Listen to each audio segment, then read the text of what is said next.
एक समय था जब असदुद्दीन ओवैसी सिर्फ हैदराबाद की सीमाओं तक ही सीमित थे, लेकिन अब एआईएमआईएम की गूंज बंगाल, महाराष्ट्र, दिल्ली, उत्तर प्रदेश और बिहार तक सुनाई देती है।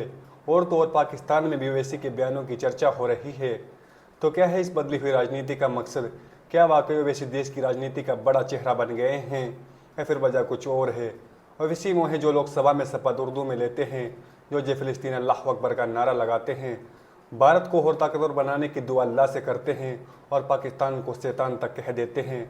वैसे मोदी सरकार के फैसलों का कड़ा विरोध करते हैं। पहलगाम आतंकी हमले से 19 दिन पहले भी उन्होंने वक्फ संशोधन विधेयक का विरोध किया था और उसकी कॉपी को संसद में फाड़ दिया था। लेकिन फिर पहलगाम हमले के बाद 24 अप्रैल को सर्वदलीय बैठक होती है, जिसमें सभी विपक्षी दल सरकार के समर्थन में खड़े दिखाई देते हैं, मगर ओवैसी अलग ही तेवर में नजर आते हैं।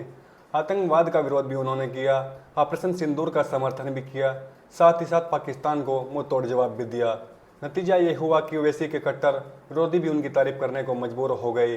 इन दिनों असदुद्दीन ओवैसी बीजेपी सांसद बैजयंत जय पांडे के नेतृत्व वाले प्रतिनिधिमंडल का हिस्सा हैं, जो कि सऊदी अरब, कुवैत, बहरीन, अल्जीरिया में भारत का पक्ष रख रहा है। उन्होंने विदेश की धरती से पाकिस्तान के खिलाफ मोर्चा खोल रखा है। बहरीन में उन्होंने पाकिस्तानी सेना प्रमुख आसिम मुनीर को कुरान शरीफ की आयतें पढ़ाकर धो डाला। उन्होंने कुरान के हवाले से पाकिस्तान के विक्टिम कार्ड की धज्जियां उड़ा दी।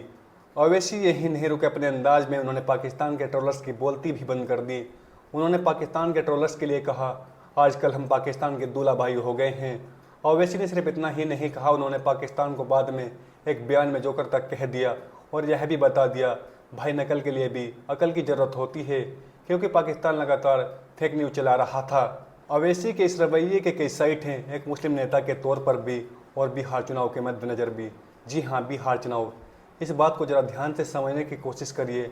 ओवैसी ने जिस तरीके से बेबाकी के साथ पाकिस्तान को लताड़ा और सरकार के साथ डटकर खड़े रहे, उसने कई लोगों की आंखों से वह पट्टी हटा दी, जिसकी वजह से सभी भारतीय मुसलमानों को पाकिस्तान का हिमायती समझा जाता था।